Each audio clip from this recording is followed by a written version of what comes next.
Welcome to the Main Street Pharmacy Podcast. I'm your host, Kevin Houlihan, CEO at Workflow Services. Today, I'm terribly excited to be joined by Doug Hoey, Chief Executive Officer of the National Community Pharmacist Association, which represents nearly 20,000 independent pharmacies across the U.S. Doug is a licensed pharmacist who grew up working in his family's pharmacy before leading NCPA for more than a decade. He also serves on the boards of PTCB, SureScripts, CPSN USA, and the World Pharmacy Council, making him one of the most respected voices in community pharmacy policy. Doug, it's great to see you again, and thanks for joining me. Yeah, happy to be here, Kevin. Thanks for the invitation. Yeah, and a little note for our listeners, we're in season 2 of the podcast. We were the ECAPS Watch podcast, but with the evolution of that bill, we've renamed the podcast to match the bill. We're the Main Street Pharmacy Podcast. So I had our last guest was Mike Weissong, and we kind of teased it, but we've made it official now. So welcome officially to season 2. Thanks for being here, Doug. Yeah, it's my pleasure. This is something super important for the profession. Yeah, so there's a bunch of things I'm excited to talk about today, but along with the change in name of the podcast that was sort of triggered in sort of evolution of the legislation that we've been tracking, which is all a part of delivering clinical services through the pharmacy. But you, I think, have been super involved in what's going on with the legislation and spent time in DC. So I would just love your insight into where you think we are specifically with the Main Street Pharmacy Access Act. I think there's a broader ecosystem of things going on and evolving, but can you just give an update from where you're sitting on what you see around where we are with the act and what you think might happen? Yeah, so of course the act's been kind of bouncing around there for a while, and I would say for those who've been tracking it for the years it's been moving around, this is probably the most promising that it's been, and the most promising position that it's been. It's been referred to the House Energy and Commerce Committee subcommittee, and they are taking a look at it. It has bipartisan support. It's got 128 co-sponsors in the House and 31 co-sponsors in the Senate. And on the Senate side, it's 16 Democrats and 15 Republicans. So, it's shockingly bipartisan. It's 31 divided by 2. You couldn't get a half person in there. So, right. And on the House side, it's 59 Dems and 69 Republicans. So just almost as 50-50 there as well. So very few things bipartisan in this town, and this is one of them. So it's got a good shot. Prospects wise, maybe something that moves in the fall. It's an election year, midterm election year, so that always throws a wild card into things as far as how things could play out. But it's decently positioned. I mean, there's a good shot that it could be passed this year. Yeah, we're excited about it. I mean, it's an interesting thing, and I watched some of the last hearing, and it was really interesting to, I haven't spent that much time focusing on how the lawmaking in our country works, and for something that I was super passionate about and really interested in, it was interesting to watch that hearing and sort of hear the voices and kind of see how the legislative machine works. And so there's some surprises and some delightful things and some interesting things, but it was cool to see it move forward and hear some of the voices around it. So, I'm hopeful and optimistic. One of the things that came up a lot in that conversation was that there is a limited scope to this, right? No states are saying that now all of a sudden pharmacists can do things that they weren't able to do before. We're just recognizing that for a big chunk of the population, they're now able to get it covered through the pharmacy, right? With the Medicare reimbursement. So I think that's an interesting thing. I am optimistic that this is the first step to broaden scope for more other things and more coverage by Medicare for other kinds of services. And I know that's an area that you've been one of the loudest, most valuable and passionate voices on. It's just access to care through the pharmacy. And there's other things happening there, but tell me a little bit about why you're passionate about that and what you've seen in terms of the difference a pharmacist can make in better health outcomes and access to care across the country and in a time where we have a provider shortage in general. Yeah, Kevin, there's actually a lot in that question. I do want to touch on what you talked about as far as what the bill does, Mm. and for especially for our member listeners, our independent pharmacy listeners. I mean, this bill, and chain operators, staff pharmacists, all pharmacists, this would allow pharmacists, frankly, to do some of the things they're already able to do as far as Hmm. point of care testing for a portfolio of different conditions, RSV, COVID, strep, things like that. And as you said, per state practice acts. So, it's up to the state. The feds Yep. are not coming in and over Hmm. usurping the sovereignty of the state. So Hmm. that's important, I think, from a political standpoint, that it's not Big Brother coming in over states. Um, so for a lot of pharmacists, I mean, this isn't going to be like all of a sudden the skies parted and sunshine comes down and rainbows start going through, as far as payment. It is, though, as you said, a very, very important first step. It's one of the first ways in which pharmacists would get paid from Medicare, and we need Medicare. We need Medicare payment because, for the most part, with a few exceptions, we pharmacists do not get paid through Medicare. Hmm. So it is incremental, but every journey starts with the first step. Hmm. And this would be an important first step, not just a first baby step, it would be a first, big step Right. towards pharmacy payment. And then to your broader question, the importance of pharmacists provide, of course, with the dispensing services, which often get overlooked, how important the dispensing services are. People just kind of float by those, that, oh, those are, taken for granted. That is a service. And in addition, pharmacies provide an incredible healthcare infrastructure Hmm. for the entire country. And that's something we want to talk about more, is just how important that infrastructure is to the safety and well-being of the entire country. And I know that sounds maybe a little hyperbolic from Mm. someone who's, one of the leading advocates for independent Yeah. pharmacy in the country, but it's true. I mean, so, you can take it to the small ball of, pharmacies weren't around. Where does that parent whose kid just got in the poison ivy, Right. where did they go? Or the insect sting? Or, hey, I haven't been able to see my doctor, but I've got this pain in my left shoulder radiating up and down my arm. What should Yeah. I do? Those kind of questions, that kind of infrastructure, if pharmacies weren't there, it would really be damaging to our country. And even from a national defense standpoint, I mean, God forbid something, an attack on the country or something like that. But pharmacies provide a layer of defense. And so I think the Main Street Pharmacy Act is one step towards recognition of that important, vital infrastructure that pharmacies provide to our country. Yeah. And so it's an important first step. And like I said, not to repeat myself, but every step, every journey starts with a first step, and that's what this bill represents. And getting paid from Medicare Part B would be something that the profession has been trying to do since I've been a pharmacist, which is several decades now. Yeah. And just to highlight one thing, we've talked about it on the podcast a few times, but you sort of mentioned it. Today, there are pharmacists who are offering these services and having insurance companies pay them to do the services for some of their customers. And then another customer comes in who has Medicare and they can't get paid for that customer. Two customers next to each other in line, and there's just a difference in how those two customers can access care in the pharmacy. In the same on the same day, in the same hour, in the same store, in the same state.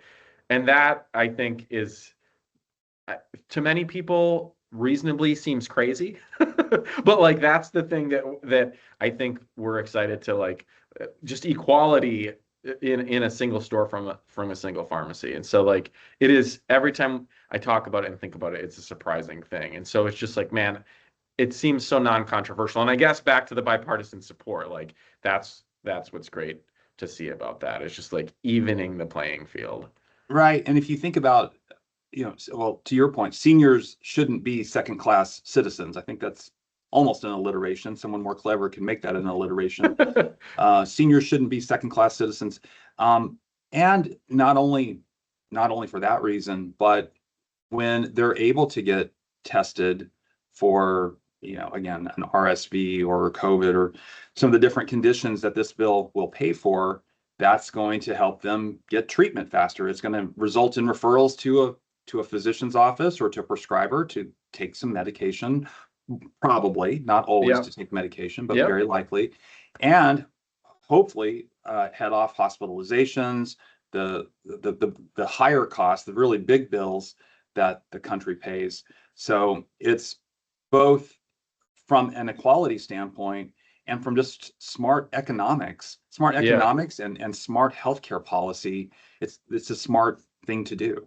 Absolutely. And we've seen some amazing stories about that, of just the efficiency of delivering care and access to care in the pharmacies. To kind of, I don't know, maybe it's shift up to the next gear a little bit, but so the Main Street Pharmacy Access Act lives kind of in the ecosystem of a bunch of different things that are going on. And the thread there, I think, is the value of care delivery in the pharmacy. There's a bunch of other things that are happening. Before we get into those, I always love to ground the value in a story or two, and I'd love to hear a story of yours. We've had some other folks on the podcast share stories about catching a UTI with a patient who was in early, and at least guiding her to care, even if you can't do it in the pharmacy. And I heard a great story from one of our pharmacy customers a couple weeks ago where someone was in filling a prescription, and they took the time to step back and say, hey, let's actually do an assessment here, and rather than just fill the prescription and had the patient out, have a little bit more of a conversation. And the patient was saying, man, I think I'm really doing a good job with this medication. I'm not exactly sure what it was. I'm not a pharmacist. Sometimes I try and play one on TV here, but they said, I'm taking the medication all the time, but gosh, I am just having a terrible time sleeping. I'm waking up. And the pharmacist said, okay, hold on, let me take a look. You know what? I think your dose is a little bit high. And the pharmacist was in a state where they were allowed to adjust that dose, right? And so you think about, and there, I think that conversation was the time that they spent there was covered by insurance, actually, which is Mhm. great. Right. And you think about, like, well, what does that mean?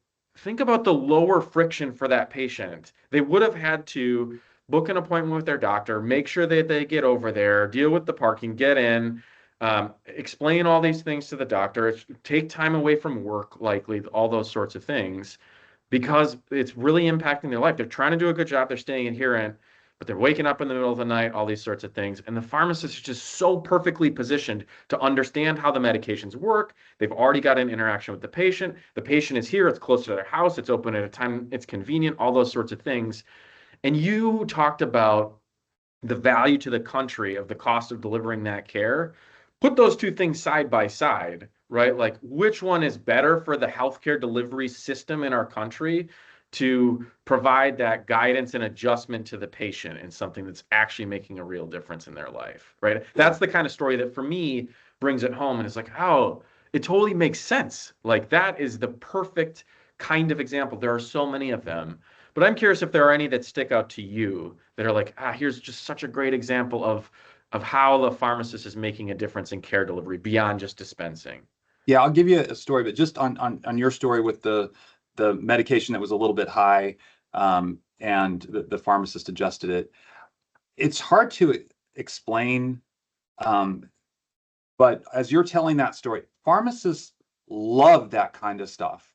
Like, as you're describing it, I'm picturing looking at a patient portfolio, going through their medications, Yeah. like thinking about what the strengths are and what the normal dose is.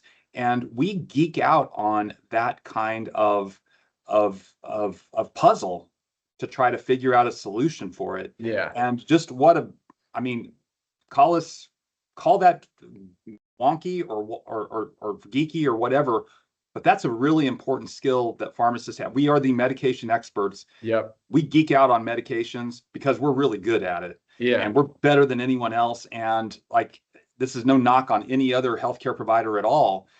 They probably geek out on the things they're good at, Yeah. but no one is going to look at that medication profile the way that we are, the way that we're going to like, oh, I can't wait to try to solve for this. So sorry, just a little Yeah. side geek trail there. from the pharmacist side. Um, One of my favorite examples, most recent examples of pharmacists providing care, and this is part of a pilot project that NCPA is working on in rural health, and the results will be coming out soon. I'm not supposed to give away all the results because they're up for peer-reviewed consideration, publication. But one of the stories from this is so the pharmacists were and community health workers, so technicians trained as community health workers, which we're very pro and very in favor of, Mm-hmm. helped screen an entire town for AFib. Okay. So it was a small town. It is a Yep. small town, 200 people, but 170, I believe it was 170 out of the 200 people in this town got screened for AFib. How do you, for asking for a friend, how do you screen for AFib? It's actually a pretty simple it's, with technology. It's a pretty simple device Okay. that patients you hook them up and it'll measure the rhythm of the heart and can Right. determine if something's out of rhythm. Mm-hmm. And there's a lot of reasons why a heartbeat can be out of rhythm, but it Yep. can detect that. Even like some of the smart technology, your smart watches and Yeah. things like that can have Right. some detection. But of this 100, 85% of this little town, everyone was almost everyone was screened. I'm not sure who the 30 people are who didn't get screened. They were probably on vacation. They were able to refer some of those patients to a physician to get screened, to take a look, because AFib is predictive of a lot of other potential Mm-hmm. conditions. I mean, they find that AFib is a risk factor for other cardiovascular conditions as well as some Mm-hmm. neurological conditions, and so and other Mm-hmm. things. So being able to screen for that can head off a lot of other um, major conditions down the road that'll affect quality of life. So that's just one example. And so that was a very, rural area where healthcare providers are often harder to find. And that Yeah. pharmacist was wasn't trying to pretend to be a doctor. He or she were not doctors. We don't want to be doctors. Doctors do their thing and they're great at it. But we were able to screen and triage patients to get to a doctor to get the appropriate treatment from the entire healthcare team, including the pharmacist. Right. And so that's one of my favorite stories about how pharmacists being able to practice, well beyond, dispensing is important, but in addition to dispensing, can really help bolster primary care in the United States. And again, that pharmacy infrastructure, Yeah. having a strong pharmacy infrastructure, and I have to add, to have a strong pharmacy infrastructure, you have to the payment for the prescriptions has to be decent. Yeah. And that's really the biggest threat to the pharmacy infrastructure right now is payment on prescriptions, which I know that's not the subject today, but they go hand in hand. If you're Yeah. not paying the pharmacist for the dispensing side, then they can't do the clinical services side. And the two are incredibly complementary to each other. Neither one lives by it. Dispensing, there's a few cases where it can live by itself. It used to be able to live by itself completely. But now you need services like vaccinations, point of care testing to be able to have that mix. Um, and the two are very complementary. So again, the Main Street Pharmacy Access Act will help to enrich that complementary relationship between the dispensing side and the services side. But for any payers listening out there, got to pay pharmacies decent on the dispensing side to be able to do these services that are going to help patients across the country. Yeah. When you talk about infrastructure, do you mean like the physical buildings that pharmacies are in, or a broader concept? Do you want to speak a little bit more about when you think about like you know, the infrastructure is important? You talked about national defense a little bit and the proximity of these pharmacies. Any more you want to add to just about the infrastructure comment? So infrastructure does include the physical building, but it's, I mean, that's a means to an end. The physical building is a means to an end. Yeah. The infrastructure in place is really who's in the building and those access points. So along with infrastructure, when we talk about pharmacy access, we're really talking about an infrastructure. When we talk about bridges and roads in our country, that's part of our infrastructure. Right. And there's a lot that's been written about how our bridges and roads need to Yeah. be fortified and Right. updated. Some of them haven't been updated in decades and decades. But without a great interstate system, I mean, the interstate system changed this country 60 Right. years ago. It helped Yeah. bolster that infrastructure. If it's weakened, we're weakened as a country. Pharmacies are part of the healthcare protection infrastructure. And when they're weakened, our healthcare is weakened. And when they're strengthened, our healthcare, the healthcare in the United States is stronger. And we've lost 15% of all of the pharmacies in the country. We're at the lowest point. We have the fewest number of pharmacies in the United States since 1994. Wow. Our population has grown by 90 million people Yeah. since 1994, but the number of pharmacies, so that infrastructure is in a delicate, fragile place. And so without that infrastructure, healthcare overall is weakened. We see more people show up in the emergency room, more people in urgent care, more people just won't get care because there's not that pharmacy there. So that's what I mean by the infrastructure, is that infrastructure supports healthcare in this country, and pharmacy is a pillar of the healthcare infrastructure of this country. And when that pillar is weakened, all of healthcare gets on shakier ground. Yeah, absolutely. So the Main Street Pharmacy Access Act is a part of expanding care delivery, but it's not the only thing that's going on. And there's some other kind of newer stuff that we haven't talked about that much actually on the podcast, but I think you have a ton of knowledge on. So I'd love to hear your thoughts on those things, what you're seeing, what else is coming, what else we should be keeping our eyes on. Teach us. Yeah, well, as part of that infrastructure, and I think very complementary to the Main Street Pharmacy Access Act, there's a program, speaking of access, there's a program coming out of CMS called the Access Program. And you said I'm very knowledgeable about it. It's one of those where I'm accumulating knowledge as I go. Yeah.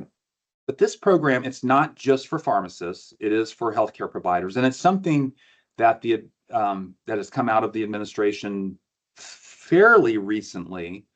There's a lot of technology. There's an emphasis on technology with this act, but the net of it is to really look at managing chronic care. And so there are several conditions that healthcare providers, again, it's not just pharmacists, but pharmacists are healthcare providers and can apply to monitor these conditions. It's for seniors, so it's for Medicare patients, which is 40 million plus patients. And for independent pharmacies, we serve a disproportionate number of our patients are Medicare patients. And it looks at things, the two conditions that really four conditions that really grabbed me or shook me by the lapels are hypertension, elevated A1C or diabetes, hypertension, diabetes, and then pre-hypertension and pre-diabetes. Okay. If you look at those four conditions, there are very few people over the age of 65 who aren't at least pre-hypertension or pre-diabetes. There's definitely some, but not very many. And then, of course, a lot of people with hypertension, a lot of people with diabetes, cardiovascular disease, still the number one killer in our country. So what excites me about this is that this program pays healthcare providers, including pharmacists are eligible, to monitor those four conditions, as well as some others. There are a few others. But it excites me because there's so many patients that are eligible. And a lot of times we get into these clinical care programs and it's there's not the scale, there's not the number of patients to Right. really, put into the system. If you're looking at all Medicare patients who are diabetes, hypertension, prediabetes, prehypertension, that's going to be a lot of patients. Yeah. So the payments not huge. I think it's $15 to $20 a month Mm-hmm. per patient. There is a requirement that the patient does better. That Mm-hmm. you measure that their blood pressure, and after 6 months a year, they're getting closer to goal or they're at Mm-hmm. goal. So there is an expectation for performance. But I'm excited for that opportunity for pharmacists again. Not just pharmacists. So there, it could be, and again, a lot of emphasis on technology. So there could be some entrepreneur who comes up with a bunch of AI type Mm-hmm. bots that are the network reaching out to seniors, Mm-hmm. which of course we think would not be the greatest thing for pharmacists, Right. for obvious reasons. But I think it's complementary. I think it shows that the administration is open to looking at chronic disease, which our country spends very little money, like most countries in the world. We spend very little money on chronic disease because we're too busy, Yeah. putting out the fire versus preventing the fires. Right. So it shows some emphasis on chronic disease, which to me is very complementary and synergistic with the Main Street Pharmacy Access Act, Yeah. because that's also much more focused on not chronic disease, but preventative disease, Right. to put out the fire before it becomes an inferno. Yeah. So I think seeing both of those, this is supposed to roll out uh, in the summer. Um, Okay. there's a little bit. It seems they're building the plane while it's still up in the air, a Yeah. little bit. So that's another reason why, as far as details, we're still learning details. Yeah. But this access program, I think it's an opportunity for pharmacists to do well, prove our mettle, and hopefully, when there's a phase two from Main Street Farm, hopefully, we get to the phase one, get that passed, and there's a phase two, we'll have data to show, hey, pharmacists were able to get patients to goal with hypertension and diabetes, and save money, Yeah. and improve quality of life. So I think there's some good stuff going on. Again, we need that infrastructure. We need proper payment for prescription dispensing to keep that infrastructure strong. There's some good stuff going on in our pharmacy world. Good Yeah. potential. Was there a third program that you've been watching beyond the There's one coming out, in it starts July 1st, called the Bridge Program, Okay. and that's focused on GLPs. Okay. And so that program, it's more on the dispensing side than the cognitive services, but pharmacists are always providing cognitive services Yeah. when we dispense. That program, I'm kind of enthused about that one too, because again, seniors, Medicare patients, it it will Medicare will pay for obesity diagnoses for patients Okay. who are diagnosed with obesity, who are overweight. Um, they have to have, I think it's a 27 BMI and other conditions like, I think, as an example, like diabetes and a 27 BMI as an Okay. example, or have a BMI over 35, I think. So if the Okay. patient has that, the physician attests to that, and then the patient's able to get a GLP for $50 a month, Okay. So which, GLPs, their list price ranges anywhere from, $600 to $1,200, depending right. on which one and kind of which program. Yeah. So to get one for $50 is quite a good deal. The pharmacists, we've had extensive conversations with CMS, about why pharmacists have not been dispensing GLPs in Yeah. other, because of the terrible payments, and they somewhat listen to that. So pharmacists will get paid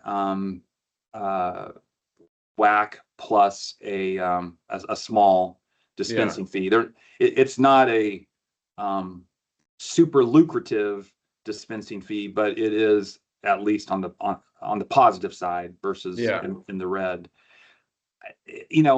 Again, 40 million plus Medicare patients. I don't know the numbers on how many of them would qualify, or will be newly qualified, but I would think it would be several million Yeah. patients that are going to be able to walk into pharmacies' doors and get these GLPs, and for the pharmacist to be able to have those conversations to help them get the best use.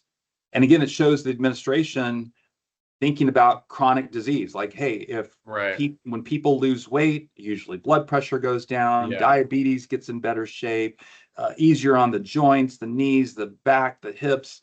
I mean, so it just shows a mentality that I think is very positive for pharmacists who can manage chronic disease and help with prevention, which gets us to the Main Street Pharmacy Access Act.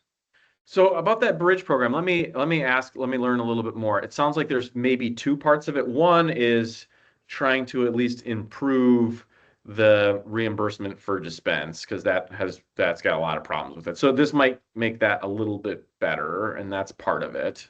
Is that I have that part right? Yeah, and yes, and on that note, this is, even though it's Medicare patients, it does not go through Medicare Part D.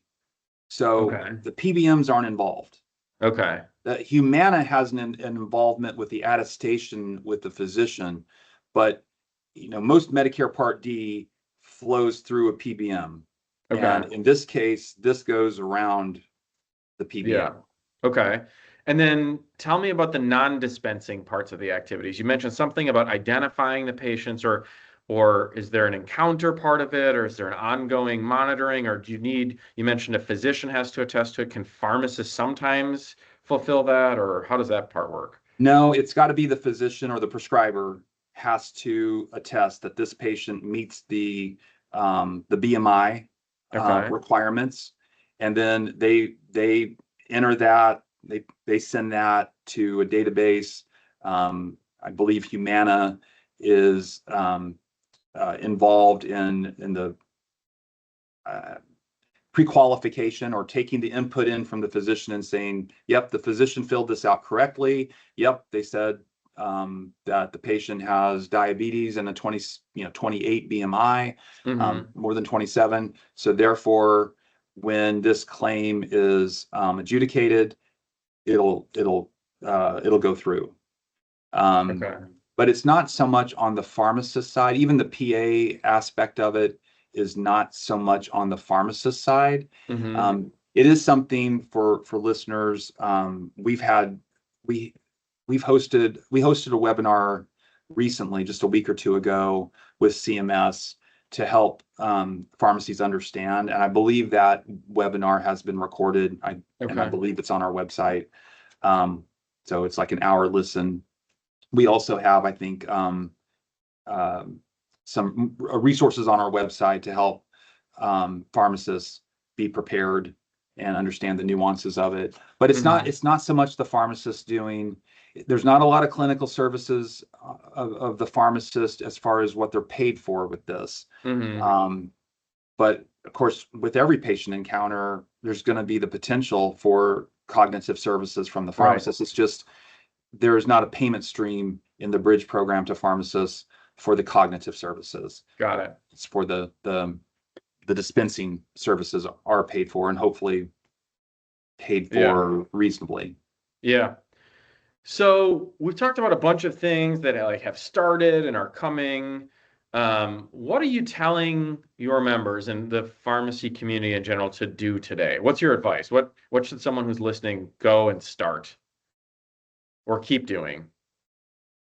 Well, as far as keep doing, I mean, on this, it really is a mix. The services make the dispensing more valuable. The dispensing makes the services more valuable. So, you know, table stakes are vaccinations, at least, so if we know most of our successful pharmacies are doing vaccinations and are looking for other ways to do vaccinations. So that's one.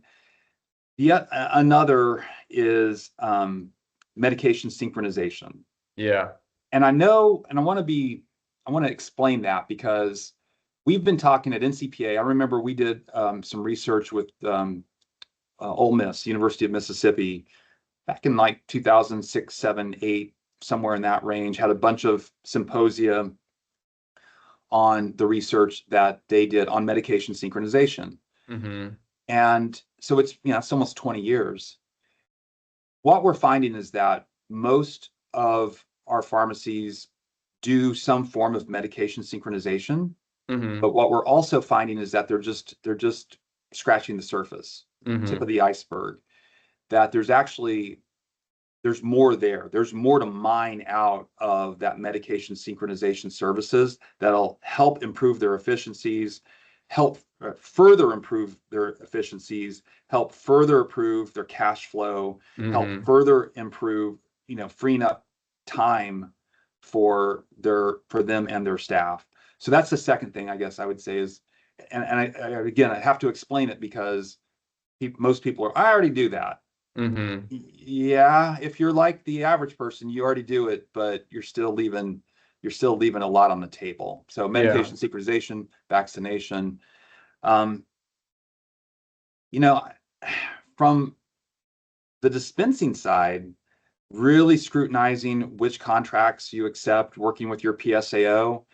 Like I said, there's 15% fewer pharmacies today than there were in 2019, Mm-hmm. just 7, 8 years ago.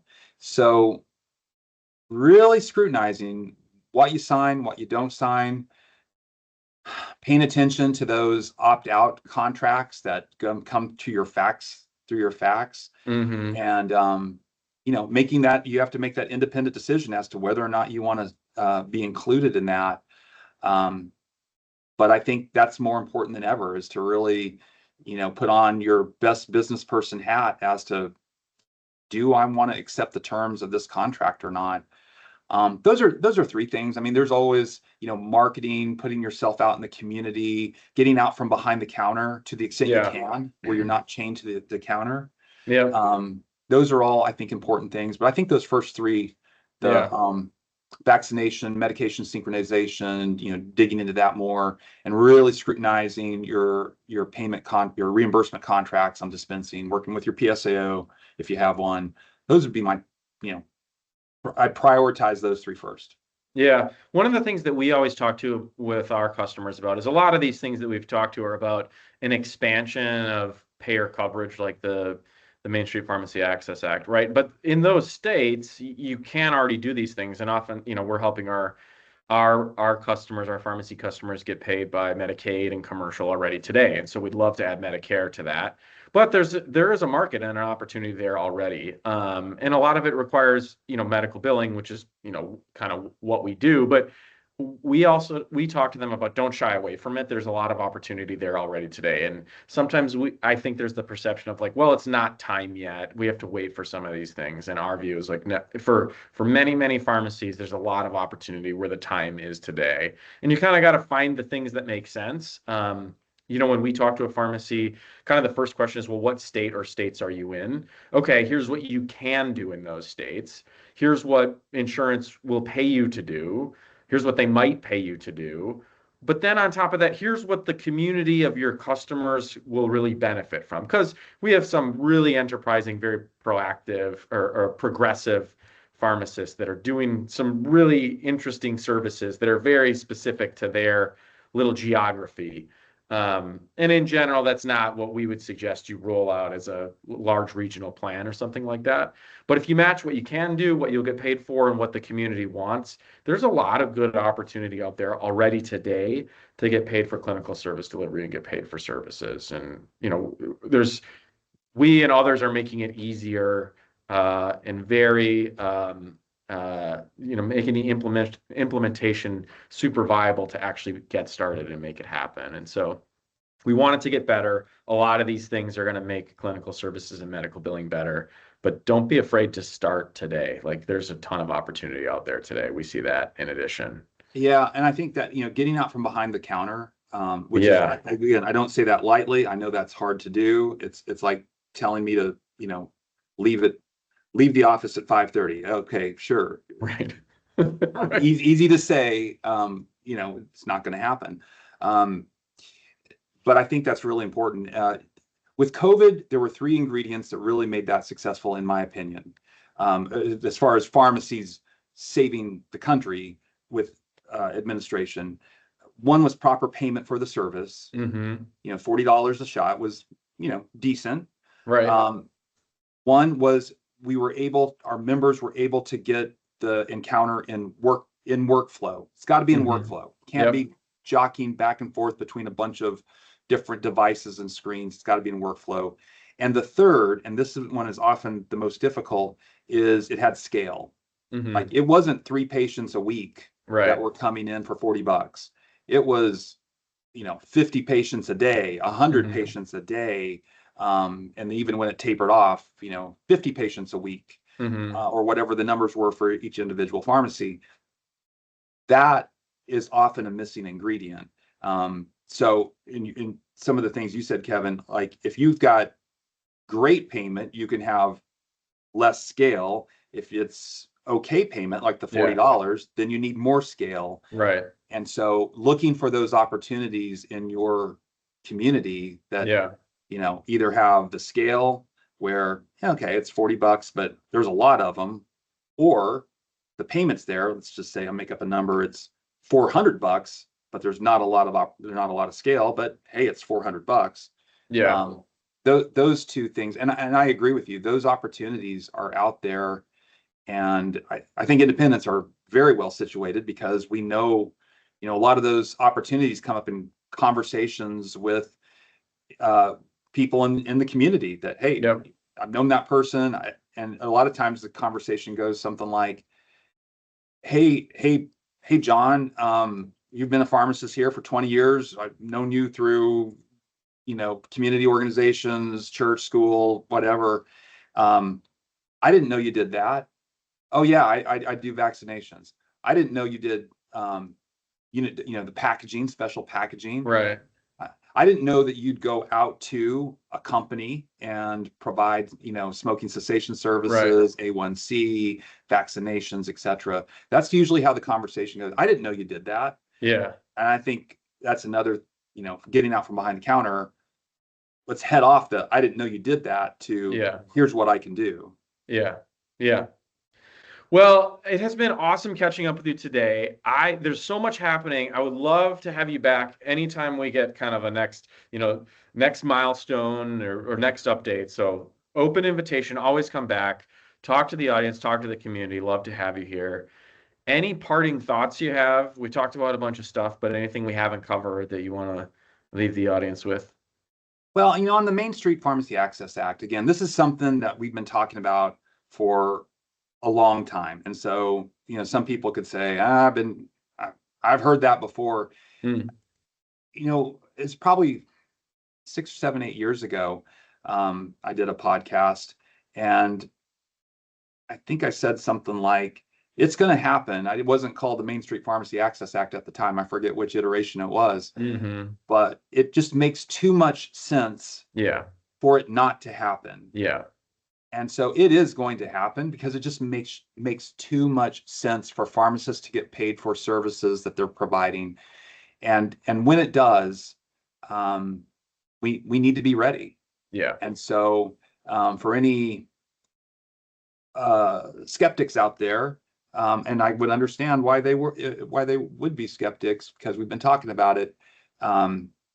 It is going to happen, and whether it's this year or next, and when it happens, be ready. Yeah. I love that. I love the sentiment. That's the exact same thing that we're telling everyone. Be ready. Well, it's kind of a bit of a steal from the Home Depot, but you can do it. And there's a whole bunch of folks, including us, who want to help. So Yeah. I love the sentiment. Well, Doug, thanks for joining today. It was great to see you again. Great to have the conversation, and look forward to having you back as things continue to progress. Yeah, I look forward to coming back after the next milestone. Yeah. And so thanks to the audience, and join us on the next episode of the Main Street Podcast.